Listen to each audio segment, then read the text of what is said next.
हरिः ओं श्री गुरुभ्यो नमः। సర్వాధిష్టానమైన పరమాత్మకు నమస్కరిస్తూ లోకోద్ధారకులైన మహాత్ములందరికీ వందనములు అర్పిస్తూ మీ అందరి హృదయాలలో ఉన్న ఆత్మస్వరూపానికి నమస్కరిస్తూ, దివ్యాత్మ స్వరూపులారా, శ్రీ స్వరాజ్య భగవద్గీత తృతీయాధ్యాయం కర్మయోగం. నియతం కురు కర్మత్వం కర్మజ్యాయో హ్యకర్మణః శరీరయాత్రాపి చ తే న ప్రసిద్ధ్యేత్ అకర్మణః. భగవద్గీత 3వ అధ్యాయం 8వ శ్లోకం. నియతం కురు కర్మ త్వం కర్మజ్యాయః అకర్మణః శరీరయాత్రా అపి చ తే న ప్రసిద్ధేత్ అకర్మణః. త్వం నియతం, నీవు నియమము గల, కర్మ కురు, కర్మను చేయుము, అకర్మణః, కర్మ చేయకుండుట కంటే, కర్మ జ్యాయః హి, కర్మ శ్రేష్టమైనది గదా. అకర్మణః తే, కర్మ చేయని నీకు, శరీరయాత్ర అపి, దేహయాత్రయును న ప్రసిద్ధేత్, సిద్ధింపదు. అర్జున, నీవు నియమము గల కర్మను చేయుము, కర్మ చేయకుండుట కంటే కర్మ శ్రేష్టమైనది గదా. కర్మ చేయని నీకు దేహయాత్రయును సిద్ధింపదు అని పరమాత్మ అర్జునునితో అంటున్నాడు. అర్జున, నీవు నియమము గల కర్మను చేయుము అంటున్నాడు. నియమము గల కర్మ అంటే కర్మకాండ కాదు. నియమము గల కర్మ అంటే సోహంభావ ధ్యాన రూప కర్మయోగమే నియమితమైన కర్మ. అంతేగాని లౌకిక సంబంధమైనటువంటి కర్మలు కానే కావు. ఎందువల్ల అంటే వేదాంతము, ఆత్మతత్వము బాహ్య విషయాలకు తావివ్వదు. కేవలం ఆత్మజ్ఞాన విషయానికి మాత్రమే, అంతరార్థానికి మాత్రమే అది తావిస్తుంది. అందువల్ల అర్జున, నీవు నియమము గల కర్మయోగాన్ని చేయి. కర్మ చేయకుండుట కంటే కర్మ శ్రేష్టమైనది కదా.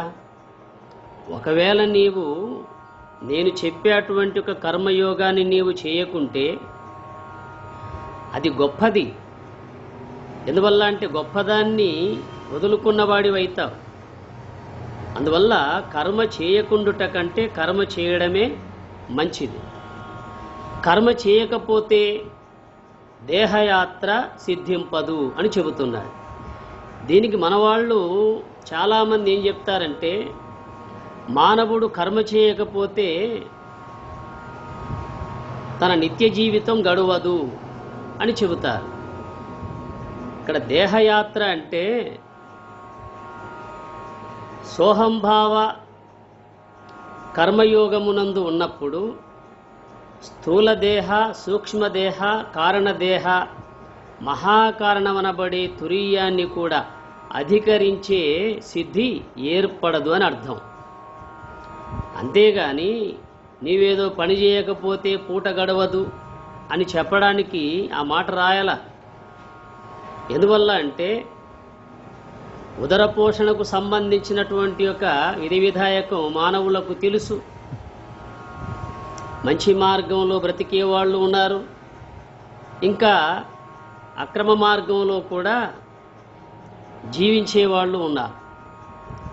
ఆ విషయానికి వేదాంత గ్రంథాలలో అసలు తావే లేదు. జ్ఞాని అయిన వాడు, ఆధ్యాత్మిక మార్గాన్ని అవలంబించేవాడు, వాడికి పచ్చడి మెతుకులు కూడా పరమాన్నంగా భావిస్తాడు. అట్టి వాడికి లౌకిక విషయాలను చెప్పనవసరమే లేదు. ఏమాత్రం ఆధ్యాత్మిక జ్ఞానం ఉన్నా కూడా మానవుడు లోకంలో మంచి పనులే చేస్తాడు తప్ప చెడు పనులు అసలే చేయనే చేయడు. అందువల్ల ఇక్కడ యాత్ర అనగా గెలువ నిశ్చయించిన రాజు యొక్క పయనమే యాత్ర అన్నారు.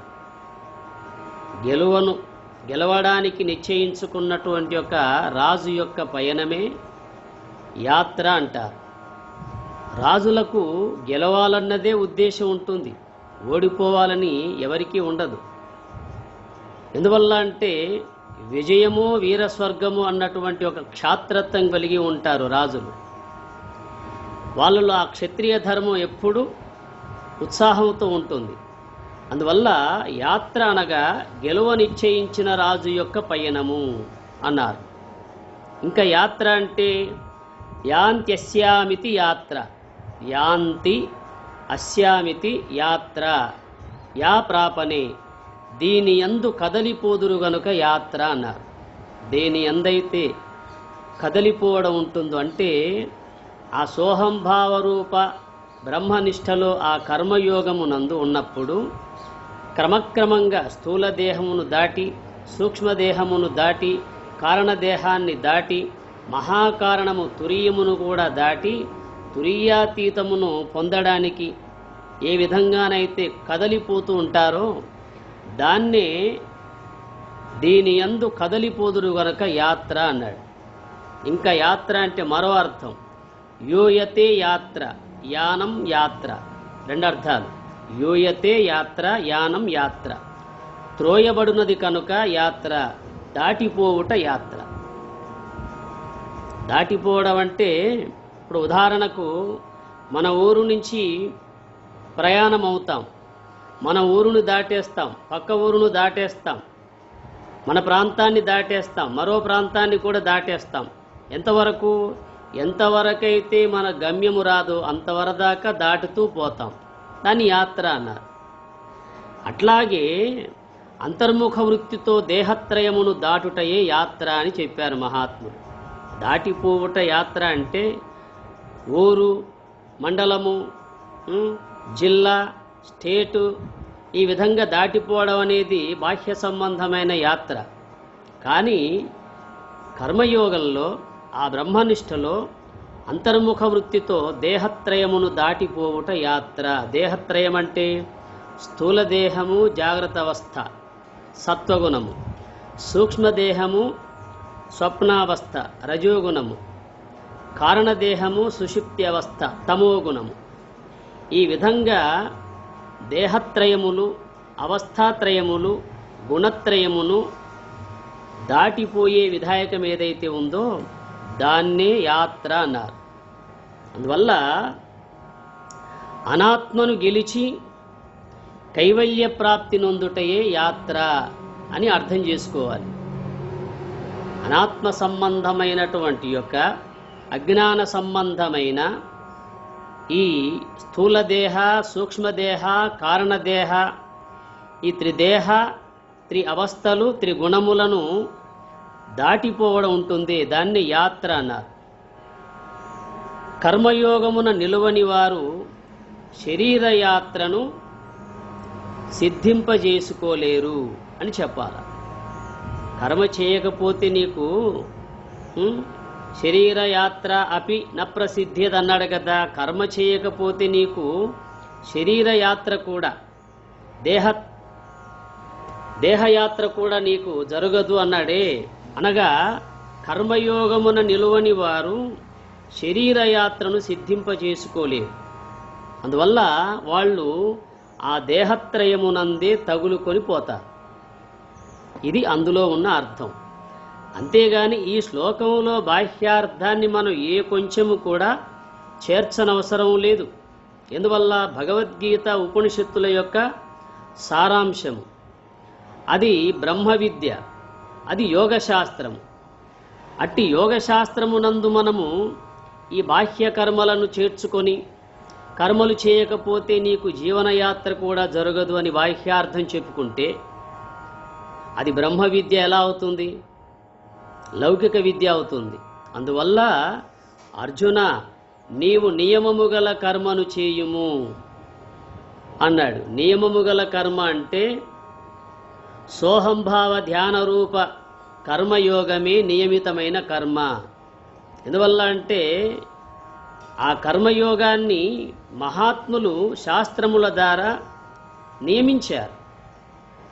వాళ్ళు ఆ కర్మ అంటే ఏమిటి, అకర్మ అంటే ఏమిటి, వికర్మ అంటే ఏమిటి అన్నటువంటి ఒక విషయాన్ని బాగా పరిశోధించి, కర్మ చేయకపోతే నీకు సిద్ధి లభించదు, కర్మ చేయకుండుట కంటే కర్మ శ్రేష్టమైనది, అట్టి శ్రేష్టమైన కర్మను నీవు ఆచరించకపోతే నీకు దేహయాత్ర జరగదు అంటే ఈ స్థూలదేహ సూక్ష్మదేహ కారణదేహాన్ని దాటి మహాకారణము అనబడే తురీయమునందు ఉండలేవు అని అర్థం.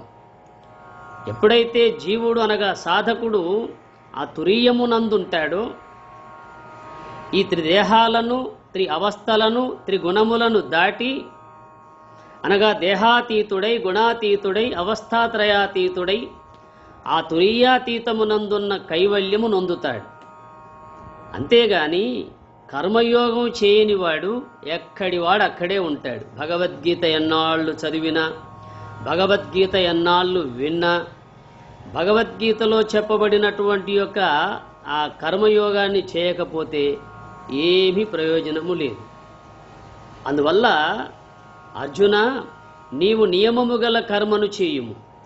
కర్మ చేయకుండుట కంటే కర్మ శ్రేష్టమైనది గదా. కర్మ చేయని నీకు దేహయాత్రయును సిద్ధింపదు, అనగా ఆ కైవల్యమును పొందలేవు అని చెబుతున్నాడు. అందువల్ల యాత్ర అనే పదానికి త్రోయబడునది యాత్ర అని, దాటిపోవుట యాత్ర అని, గెలువ నిశ్చయించినటువంటి ఒక రాజు యొక్క పయనమని, ఇవన్నీ మహాత్ములు శాస్త్రాలలో పరిశీలించి మనకు తెలిపారు. అందువల్ల యాత్ర అంటే మనం ఇప్పుడు బయట ఉన్నటువంటి ఒక దేవుణ్ణి దర్శించాలంటే కొన్ని దాటిపోతాం. అలా దాటిపోయి మనకు కావలసిన దైవ దర్శనం చేసుకొని తిరిగి వస్తాం. అట్లాగే నీలో ఉన్న దేవుణ్ణి దర్శించాలంటే ఈ యాత్ర చేయాల. ఈ అంతర్ముఖ వృత్తి రూప ధ్యాన మార్గంలో ఉండి, ఆ కర్మయోగంలో ఉండి స్థూలదేహాన్ని, సూక్ష్మదేహాన్ని, కారణదేహాన్ని, ఇంకా జాగ్రత్త అవస్థ, స్వప్నావస్థ, సుషుప్తి అవస్థ, సత్వగుణము, రజోగుణము, తమోగుణము, ఈ విధంగా ఈ త్రిదేహ, అవస్థ, త్రిగుణ ఇవి దాటిపోవడం అనేది యాత్ర. అది బయట ఉన్న దేవుణ్ణి దర్శించాలంటే ఏ విధంగానైతే మనం ఎంత శ్రమ కూర్చైనా ప్రయాణం చేస్తూ యాత్ర చేస్తున్నామో, నీలోన ఉన్న దేవుణ్ణి, నీలో ఉన్న ఆత్మస్వరూపుణ్ణి దర్శించాలంటే ఈ యాత్ర చేయాలి. మహాత్ములు చెప్పిన యాత్ర చేయాలి. భగవద్గీతలో భగవంతుడు చెప్పిన యాత్ర మనం చేయగలగాలి. అందువలన బ్రహ్మనిష్టాంగపరుడైన పావనునకు తీర్థయాత్రల భూమెల్ల తిరుగనేల, తాను గల చోట సకల తీర్థములు గలవు, నవ్యతర భోగి శ్రీ సదానందయోగి అని సదానందయోగి శతకంలో చెప్పబడింది. సదానంద యోగీశ్వరుల వారు 450 సంవత్సరాలు బ్రతికినట్టు మనకు శాస్త్రాల్లో తెలుపబడింది. ఇంకా కొన్ని శాస్త్రాలలో 540 సంవత్సరాలు బ్రతికాడని. సరే, మహాత్ముల యొక్క ఆ దివ్య జీవితము చాలా గొప్పదిగా మనం భావించాలి. ఈనాడు మనం ఏదైనా చెప్పుకుంటున్నామంటే వాళ్ళు అనుభవించింది, ఆ అనుభవానికి తగిన శాస్త్రాన్నే మనం ఈనాడు చెప్పుకుంటున్నాం. అందువల్ల మహాత్ములు దీర్ఘ జీవితము జీవించారు, దివ్య జీవితాన్ని కూడా జీవించారు. వాళ్ళు దీర్ఘ జీవితాన్ని ఎప్పుడూ కోరుకోలే, దివ్య జీవితాన్నే కోరుకున్నారు. అయినా కూడా వారి యొక్క స్థితిగతులను బట్టి అంత దీర్ఘకాలము జీవించారు, దివ్యమైనటువంటి ఒక భవ్యమైనటువంటి ఒక జీవితాన్ని జీవించారు. కానీ ఈనాడు మానవుడు దీర్ఘ జీవితాన్ని కోరుకుంటున్నాడే కానీ దివ్య జీవితాన్ని మాత్రం కోరుకోవడం లేదు. దీర్ఘ జీవితం అంటే బహుకాలం జీవించాలని అభిలాష. పోనీ అలాంటి అభిలాష ఉన్నా కూడా జీవించగలుగుతామా? లేదు. ఎందువల్ల అంటే కలియుగము కలితీ యుగమైపోయింది. ప్రతి విషయంలో కలితి, ప్రతి వస్తువు కలితి. ఈ కలితీయే కలియుగం అని చెప్పుకోవాలి. అదే మానవుడు మాట్లాడే మాటల్లోనే కల్తీ ఉంది, మానవుడి యొక్క చూపులో కల్తీ ఉంది, మానవుడి యొక్క నడవడిలో కల్తీ ఉంది, మానవుడు సృష్టించిన ప్రతి వస్తువునందు కల్తీ ఉంది. ఈ కల్తీ కలియుగంగానే మనం చూస్తూ ఉన్నాం. దీన్ని బట్టి ఆలోచిస్తే మనం ఎంత ఆశపడినా కూడా దీర్ఘ జీవితమైతే జీవించలేం, కనీసం దివ్య జీవితమైనా జీవించగలగాలి. దివ్య జీవితం అంటే మహాత్ములు జీవించిన జీవితం, ఆధ్యాత్మిక జీవితం, జ్ఞానమయమైన జీవితం, యోగ జీవితం, దాన్నే దివ్య జీవితం అన్నారు. అట్టి దివ్య జీవితాన్ని జీవించేవాడు అతడు ఏ కొద్ది కాలం జీవించినా కూడా గొప్ప మహనీయుడిగా లోకంలో తెలుపబడతాడు. ఈ కోవకు చెందిన వాళ్లే కదా ప్రహ్లాదుడు, ధ్రువుడు, మార్కండేయుడు, సంత్ జ్ఞానేశ్వర్. వీళ్ళంతా కొద్ది కాలం జీవించినా కూడా వాళ్ళు దివ్యమైన జీవితాన్ని జీవించి ఉండగానే జీవన్ముక్తిని పొందారు. వాళ్ళు చూసింది సత్యాన్ని చూశారు, వాళ్ళు పలికింది సత్యమే పలికారు, వాళ్ళు విన్నది సత్యాన్నే విన్నారు, అసత్యాన్ని వాళ్ళు ఏమాత్రం స్వీకరించలేదు. అందువల్ల సదానంద యోగీశ్వరులు కూడా అలాంటి దివ్య జీవితాన్ని జీవించి తాను తెలిపిన మాటలే పద్యాలుగా లోకంలో ఉన్నాయి. బ్రహ్మనిష్టాంగపరుడైన పావనునకు తీర్థయాత్రల భూమెల్ల తిరుగనేల తాను గల చోట సకల తీర్థములు గలవే నవ్యతర భోగి శ్రీ సదానందయోగి అని చెప్పాడు.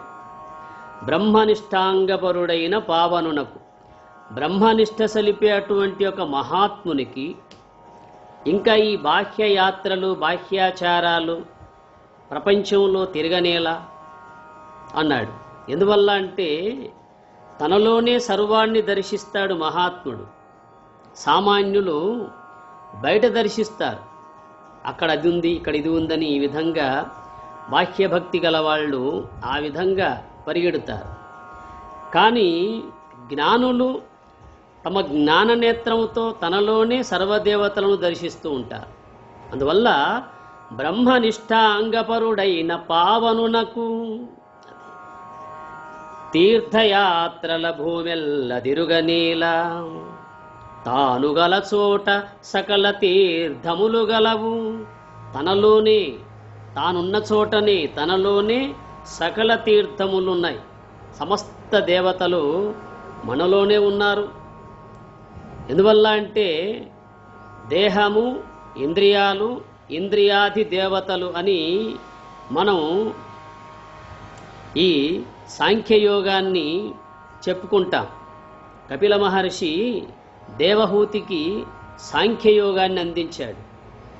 అట్లాగే పతంజలి లోకానికి ఈ యోగ ధర్మాన్ని తెలిపాడు. యోగమంటే ఏమిటో తెలిపిన మహానుభావుడు పతంజలి అయితే, సాంఖ్యమంటే ఏమిటో ఆత్మానాత్మ వివేకాన్ని కలిగించడానికి చెప్పిన మహానుభావుడు కపిల మహర్షి. కపిల మహర్షి తన తల్లియగు దేవహూతికి సాంఖ్యయోగాన్నంతా చెబుతాడు. అట్టి సాంఖ్యయోగంలోనే మనకు ఆత్మ అంటే ఏమిటి, అనాత్మ అంటే ఏమిటి, దేహం అంటే ఏమిటి, ఇంద్రియాలంటే ఏమిటి, ఇంద్రియాది దేవతలంటే ఏమిటి, ఈ సృష్టి రహస్యం ఏమిటి, ఈ సృష్టికి ఆధారమైన వాడు ఎవరు అన్నటువంటి ఒక విషయాన్ని సాంఖ్యయోగంలో కపిల మహర్షి తెలిపాడు. అట్టి సాంఖ్యయోగాన్నే ఈనాడు లోకమంతా పరిశీలిస్తుంది, దాని యందు ప్రయాణం చేస్తూ ఉంది.